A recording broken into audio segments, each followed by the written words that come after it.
here's your crash course on two things: leaf anatomy and what you can find inside the stem of a tree. In other words, a tree cross-section. So we're going to start with the leaf anatomy. Now, some of you learned this in biology, some of you might have seen this in taxonomy, and this might be new to some of you. But I'm going to run through it real quick. You also have a handout attached to this assignment on leaves. It's called the Leaf Concept Map, and it's got the same kind of information in there, so you can always look there if you want to reinforce what I talked about on here. So for starters, first part of the leaf we want to talk about, which by the way, this is a cross section of a leaf, so we cut through the thin part of it. This is the top of the leaf up here, and that's the bottom of the leaf. So on the top, there's a red layer in my picture, and that is a thin waxy layer, and it is called the cuticle. Now the cuticle, as you can see next to it, prevents water loss. So this waxy layer, when it gets hot and sunny, the water vapor in here wants to rise because it's warm and less dense. But this waxy layer prevents moisture from coming out the top. So once water vapor gets in the bottom, it can't get out the top because of this cuticle. So its main function is to prevent water loss. Now I'm going to slide over a little bit so we can see the other functions here. Directly underneath that red layer, which by the way in real life it's not red, it's clear, but in this picture it appears red. This layer of cells, these long ones, are called the epidermis. Just like in humans, this is the outermost layer of cells, and it's generally there for protection of the leaf. You can see down here there's another yellowish layer, also called the epidermis. Okay, outer layer of protection. And in this picture, you can see there's a little cuticle on the bottom as well. Now this dark green layer up here, looks like a bunch of slats in a fence, is called the palisade mesophyll. I'm going to run out of room. Mesophyll with two L's. Okay, so mesophyll is medium layer, and there's photosynthesis going on. You can see right here, this is the main site of photosynthesis. There's lots of chloroplasts in here, and palisade literally means fence or wall, so this is kind of built like a fence. So it's called palisade mesophyll. I'm going to contrast this with this layer down here that's green, and it also has chloroplasts in it, but it's got some air spaces in it, and gases are allowed to move around in there and exchange with this vein that we're going to see in a minute. So this area right here is called the spongy mesophyll, for obvious reasons because of the air spaces. Now this is the veins. When you look at the top of a leaf, you can see veins running through it. This is cut through one, and in each vein the top half is always the xylem, which we already know moves water and minerals up from the roots, and the bottom half, this half, is the phloem, which moves sugars back down to the roots for storage. That leaves us with this opening in the bottom of the leaf. The actual opening itself is called a stomata, or a stoma, and these green cells on either side of it are called guard cells. Now guard cells can swell up with water, and they can relax and pump water out, and that's what opens and closes this stomata.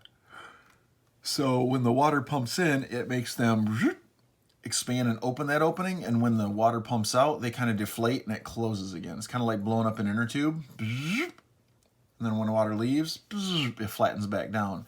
So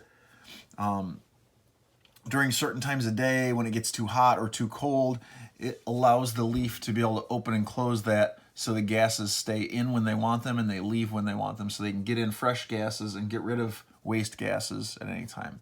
So those are the main parts of a leaf, and those are the functions that they serve. Hopefully that will help you on the worksheet. If not, like I said, there's also an attachment or a handout that goes with it. Now on to a tree trunk, the stem of a tree. So this is an example of a dicot. Okay, a dicot stem. In any cross section of a tree, you're typically going to see this dark stuff and this light stuff, and you'll see a whole bunch of tree rings here.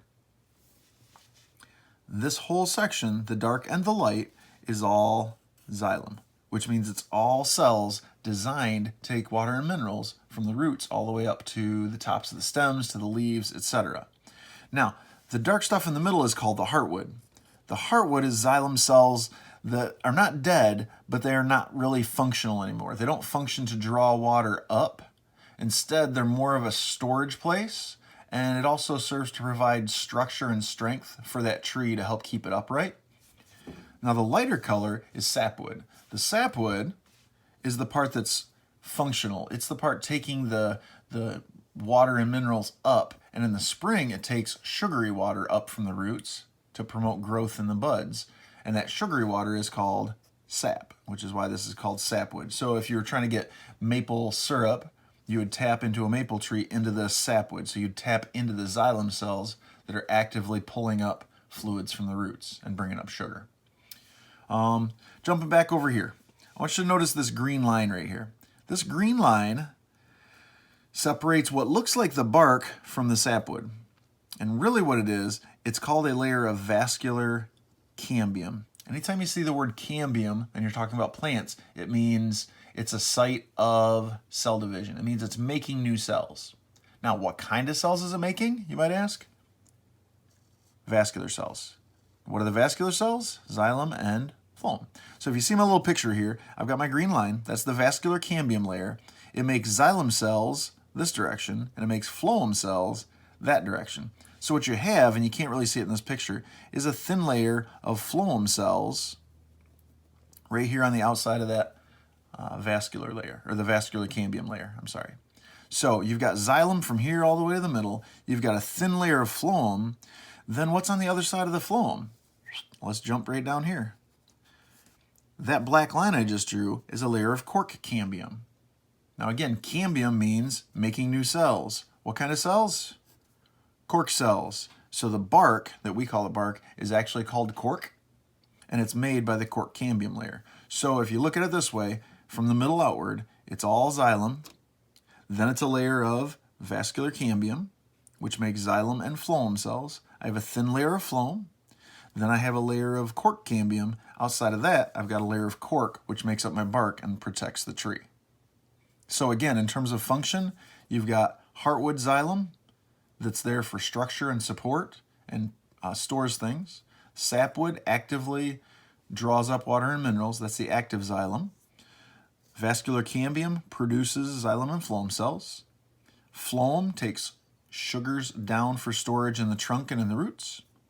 The cork cambium produces cork cells, and the cork provides protection by making a nice thick bark.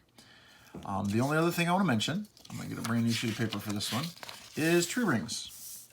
So why do trees produce tree rings? So let's just see if we can make sense of this. I'm going to draw for you a layer of vascular cambium. Now, in any given year, you're going to have springtime, right? In the springtime, water is plentiful. And in the springtime, when water is plentiful, this vascular cambium layer is making xylem cells this way and phloem cells this way. Now, the phloem cells are always fairly small, and they don't make near as many of those, but the xylem cells make up the bulk of the tree. So the xylem cells that are made in the spring are really, really big water-filled cells. And you have a lot of space between the cell walls. Now, what happens when we get further into, say, May, maybe early June? There's not as much water and it's getting warmer. And so the cells that it makes are a little bit smaller. What happens when we get into late June and early July and it really starts getting dry? Then the cells start getting even smaller. And so you don't have much space between the cell walls. And hopefully what you can see happening with my pen is it appears to be getting darker. You know what happens when we get to July and August? The cells are so tiny, all you see is cell wall. So now watch what happens here. That's 1 year's worth of growth.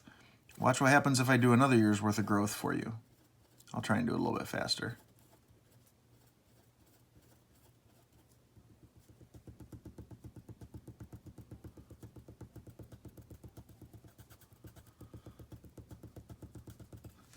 Okay, what you end up with is a dark ring, and then a light ring, and then a dark ring, and then a light ring. And if I go to the next year, I would have the tiny August cells right here that make that dark line, and then some cells that are a little bit bigger, and then they get bigger, and then they get really big. And then you get the previous year's growth, and then the big cells, and then the little cells, and then the big cells. And what do you get?